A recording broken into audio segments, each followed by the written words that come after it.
नमस्कार दोस्तों, स्वागत है भिक्षु। हर दिन गौतम बुद्ध से कहता, मैंने मन को जीत लिया है, अब यह मुझे विचलित नहीं कर सकता। तो एक दिन गौतम बुद्ध ने कहा, ठीक है, तुम दक्षिण दिशा में भिक्षा मांगने जाओ, यही तुम्हारी आखिरी चुनौती है। फिर अगले दिन ही भिक्षु ने व्याकुल होकर कहा, मुझसे बड़ी गलती हुई, लेकिन अब मैं दोबारा उस दिशा में भिक्षा मांगने नहीं जाऊंगा। यह कहानी शुरू होती है जब एक बड़े प्रदेश का राजकुमार अपना राजमहल सब कुछ त्याग कर बौद्ध संघ में शामिल हुआ। शुरुआती दिनों में नए भिक्षु ध्यान करना सीखते, इसके साथ साथ गौतम बुद्ध उन्हें भिक्षा मांगने भेजते ताकि भिक्षुओं का अहम कमजोर हो और उनका व्यवहार विनम्र हो जाए। संघ में आने के कुछ समय पश्चात राजकुमार भी भिक्षाटन पर जाने लगा। शुरू में सब ठीक था, लेकिन कुछ ही दिनों में घटना घटी जिस कारण राजकुमार विचलित हो गया और उसने भिक्षाटन पर जाने से मना कर दिया। भिक्षाटन का नियम था कि भिक्षु केवल 2 घरों में भिक्षा मांगते और नहीं मिलती तो आश्रम वापस आकर जल ग्रहण करते। एक बार राजकुमार भिक्षु नगर में भिक्षा मांगने निकला और दुस्सहयोग से भिक्षा नहीं मिली। शुरू में राजकुमार भिक्षु को निराशा हुई, लेकिन कुछ ही पलों में उसका मन शांत हो गया, जैसे कुछ हुआ ही ना हो। बिना प्रयास के आज भिक्षु बड़ा प्रसन्न था। उसने लौटकर गौतम बुद्ध से कहा, आज मुझे भिक्षा प्राप्त नहीं हुई, लेकिन मेरा मन शांत है, न किसी विचार ने मुझे परेशान किया। गौतम बुद्ध भिक्षु की सारी भावनाएं समझ रहे थे। गौतम बुद्ध ने कहा, अच्छी बात है, अब तुम कल महल की तरफ भिक्षा मांगने जाना। भिक्षु ने आज्ञा का पालन किया और अगले दिन भिक्षा मांगने निकल गया। कुछ देर बाद जब भिक्षु महल के आगे से गुजरा तो उसे अपना महल याद आ गया कि कैसे वह ऐशो आराम का जीवन जीता था। भिक्षु ने सोचा महल में खाने को स्वादिष्ट पकवान मिलते और सेवा करने को कई नौकर होते और सभी प्रकार के सुख मिलते। ऐसा सोचते सोचते भिक्षु के मन में इच्छा हुई कि आज बढ़िया भोजन मिल जाए। तभी भिक्षु सचेत हो गया कि यह सब अतीत की स्मृतियां हैं और मैं केवल इन्हें देख रहा हूं। पुरानी यादों के ताजा होने से मन में कुछ इच्छाएं प्रकट हो रही हैं। यह भी मैं केवल देख रहा हूं। अगर मैं इन शारीरिक इच्छाओं को पूरी करने की लालसा रखूं, तो मैं मन की शांत और यह जागृत अवस्था खो दूंगा।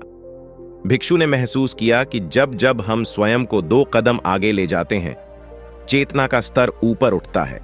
तब मन इस प्रकार के खेल खेलता है। जब हम मन को शांत करने लगते हैं, तब मन हमें बेचैन करने की पूरी कोशिश करता है। भिक्षु यह सोचकर बहुत खुश हुआ, क्योंकि आज उसने आत्मचिंतन से मन के बारे में गहरी समझ और सूक्ष्म दृष्टि प्राप्त कर ली।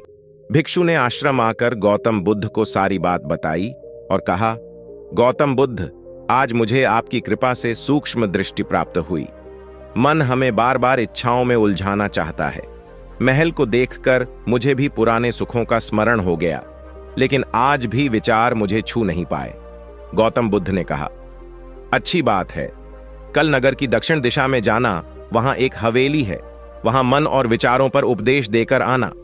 भिक्षु बहुत खुश हुआ। आज वो जल्दी जल्दी चल रहा था, क्योंकि वो उपदेश देने जा रहा था। पर दोस्तों, इस बार की यात्रा भिक्षु पर भारी पड़ने वाली थी। कुछ ही देर में भिक्षु हवेली पहुंचा और भिक्षा के लिए आवाज लगाई। आवाज सुनकर एक सुंदर युवती बाहर आई।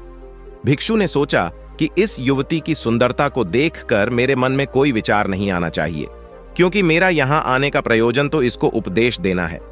युवती ने भिक्षु को प्रणाम किया और कहा, आइए पहले भोजन ग्रहण कीजिए। भिक्षु ने भोजन किया, फिर सोचा कि उपदेश देने से पहले थोड़ा आराम कर लेता तो अच्छा होता। भिक्षु यह सब सोच ही रहा था। इसी बीच युवती ने कहा, श्रीमान, आपने अभी अभी अन्न ग्रहण किया है, अब थोड़ा आराम कर लीजिए, फिर उपदेश शुरू करना। यह सुनते ही भिक्षु सतर्क हो गया। जो योजना वह मन में बना रहा था, यह महिला वह सब बिन बताए करती जा रही थी। भिक्षु ने सोचा, यह सब संयोग है, यहां लोग भोजन के बाद आराम करते होंगे।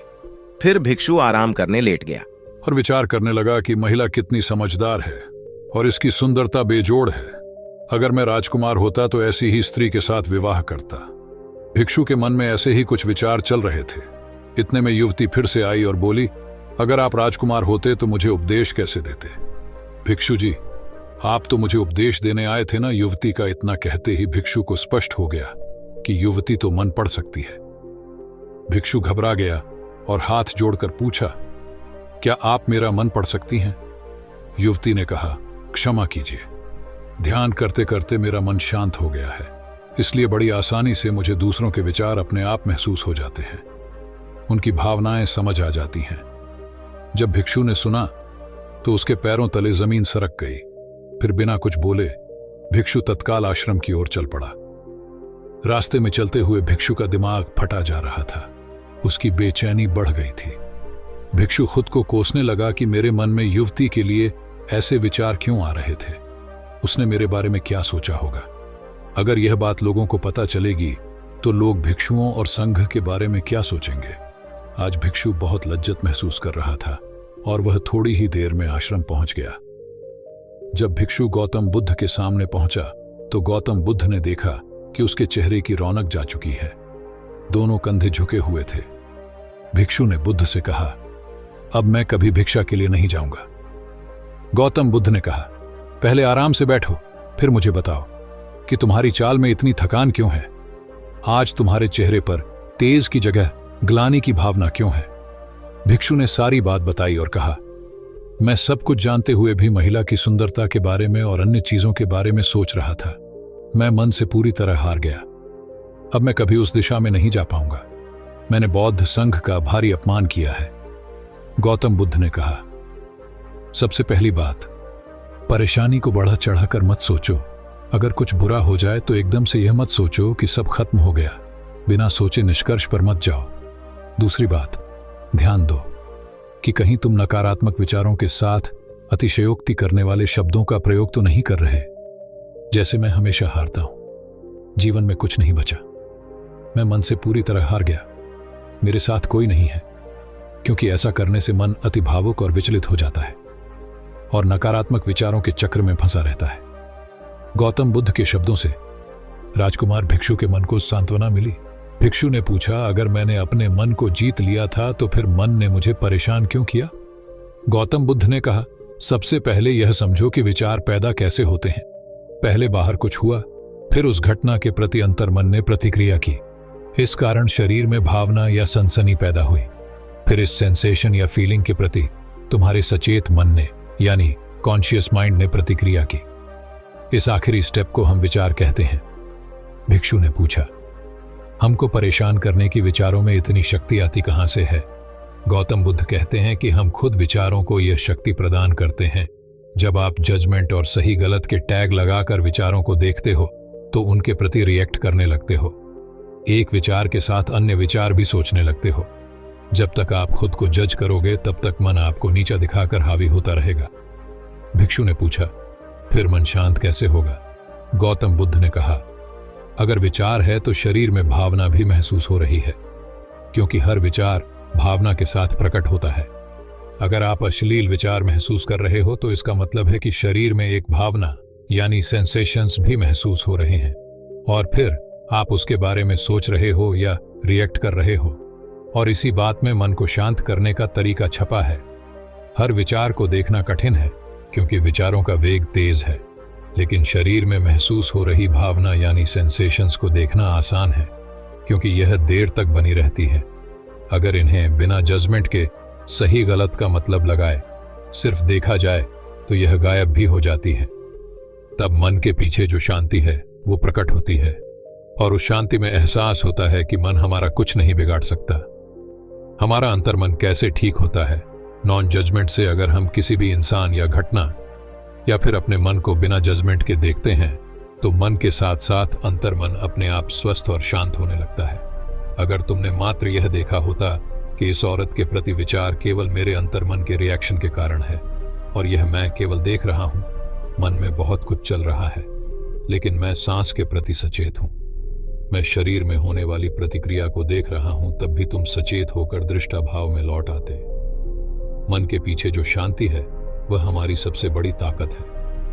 हम बड़ी आसानी से विचारों को शांत कर सकते हैं और एक दिन यह जान सकते हैं कि किसी भी प्रकार का विचार चिंता असल में इस शांति को पार नहीं कर सकता।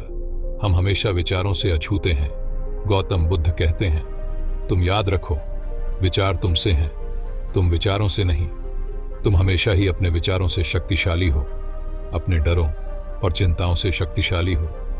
अब तुम अगले 7 दिन युवती के घर भिक्षा मांगने जाओगे और ध्यान रखना, अपने विचारों को जज मत करना। अच्छे बुरे विचार केवल तुम्हारा द्वार खटखटाते हैं। तुम केवल इतना याद रखना कि तुम वह शांति हो जिसमें सब प्रकट हो रहा है। अगले दिन भिक्षु पूरे मार्ग जागृत होकर चला। महिला के घर जाने से पहले थोड़ी घबराहट हुई, लेकिन भिक्षु दृष्टा भाव में बना रहा। विचारों को, शरीर में उठ रही भावनाओं को, डरों को, सबको बस देखता रहा। जब वापस लौटा तो वह पूरी तरह शांत था। आज उसमें मैंने मन को जीत लिया है। यह अहंकार भी नहीं था, आज उसने सही मायनों में मन को पार कर लिया था। दोस्तों, इस कहानी से हमें यह सीख मिलती है कि हमें अपने काम में ध्यान देना चाहिए और मन को गंदे विचार से दूर रखना चाहिए।